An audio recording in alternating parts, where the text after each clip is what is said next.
पुन्हा एकदा आपले स्वागत आहे मित्रांनो। राज्य सरकारी कर्मचाऱ्यांसाठी एक मोठी बातमी।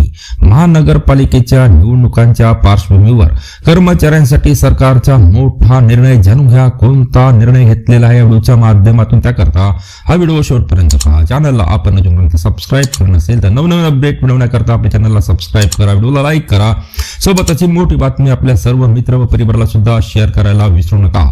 तर मित्रांनो, राज्यांमध्ये नुकतेच नगर परिषद नगरपंचायतीच्या निवडणुका पार पडल्या, निकाल देखील लागले। आता राज्यातील महानगरपालिकांच्या निवडणुका दिनांक 15 जानेवारी रोजी होणार आहेत। निवडणुका म्हटल्या की कर्मचाऱ्यांना कामाचा बोजा अधिक वाढून जातो।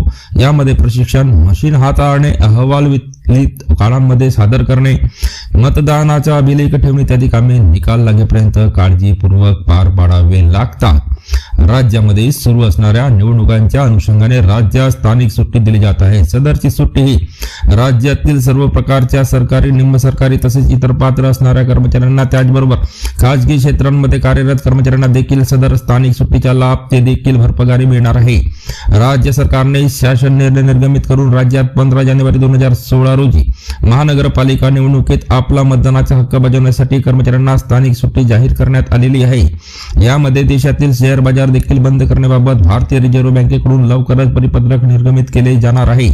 सदरची सुट्टी ही राज्यातील 29 महानगरपालिका क्षेत्राच्या मतदान यादीमध्ये नाव असणाऱ्या सर्वांना सदर स्थानिक सुट्टीचा लाभ मिळणार आहे।